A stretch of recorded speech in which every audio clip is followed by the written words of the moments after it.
Kaç ortaokul?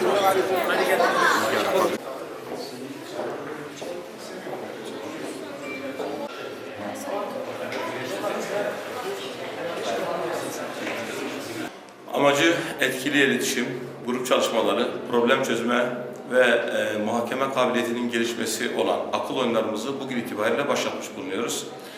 3 gün sürecek yarışmalarımız. Pazartesi başlayıp Perşembe bitecek. Cuma günü ödül törenimiz var. Bunu ilde inşallah geliştirerek yaygınlaştırmayı düşünüyoruz. Bugünkü sayımız 150. Bir sonraki yarışmada amacımız bunu en az 3 katı yani 1450 öğrenciyle gerçekleştirmek olacak. Amaç çocuklarımızın öğretimi yanında kişisel gelişimlerini sağlamaktır.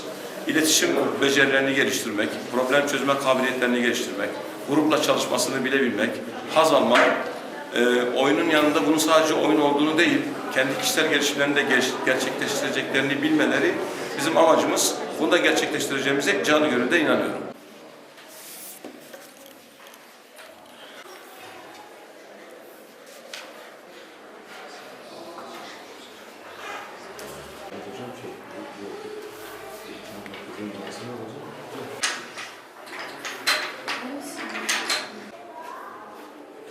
Khalid burada mıydı?